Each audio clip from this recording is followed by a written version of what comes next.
রাজধানীর তোপখানা রোডে উদীচীর কার্যালয়ের আগুন প্রায় আধা ঘন্টার চেষ্টায় নিয়ন্ত্রণে এনেছে ফায়ার সার্ভিসের 4টি ইউনিট। এ নিয়ে আরও জানাতে সরাসরি যুক্ত হচ্ছেন সহকর্মী শুভ খান। শুভ, উদীচী কার্যালয়ে আগুনের বিষয়ে বিস্তারিত জানতে চাই আপনার কাছে। জি তানিয়া, এই মুহূর্তে দাঁড়িয়ে আছি সেই তোপখানা রোডে উদীচী শিল্পগোষ্ঠীর ঠিক সামনে। আমার পেছনে দেখতেই পাচ্ছেন যে আইনশৃঙ্খলা বাহিনীর যে কঠোর নিরাপত্তার যে চাদর, সেটি কিন্তু আসলে একদমই সেনাবাহিনী এবং বিজিবি দিয়ে আসলে ঘিরে রাখা হয়েছে। এবং আমাদের ডান পাশেই কিন্তু উদীচী শিল্পগোষ্ঠীর ভবন, যেখানে অগ্নিসংযোগ দেওয়া হয়েছে। সেখানে কিন্তু ফায়ার সার্ভিসের 4টি ইউনিট কাজ করেছে। এখনও ভিতরে কাজ করা হয়েছে। উদীচী শিল্পগোষ্ঠীর বেশ কয়েকজনের সাথে আমাদের কথা হয়েছিল।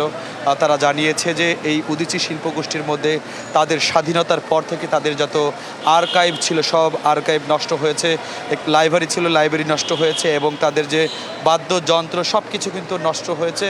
এবং একই সাথে আপনারা জানেন যে উদীচী শিল্প গোষ্ঠী কিন্তু আসলে সেই যুদ্ধের পর থেকেই তাদের যে সাংস্কৃতিক নতুন এবং ফিরে আসা গ্রাহকদের জন্য নগদে চলছে ক্যাশব্যাক সহ প্রতিদিন হাজারো উপহার জেতার সুযোগ। হবে আশা আর ফেরা সারপ্রাইজ সেরা।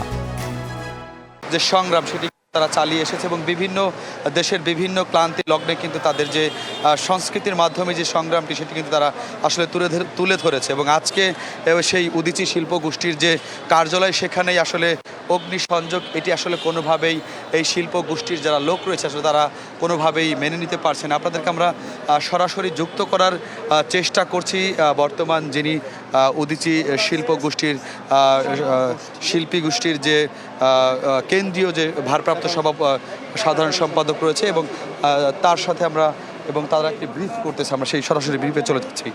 এবং আগামীকালকে যেহেতু শরীফ ওসমান হাদির আগামীকাল জানাজা রয়েছে বাদ জোহর, এবং কালকে রাষ্ট্রীয় শোক ঘোষণা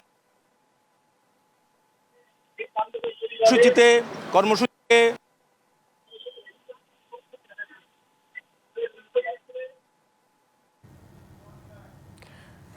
শুভ, আপনাকে ধন্যবাদ যুক্ত থাকার জন্য।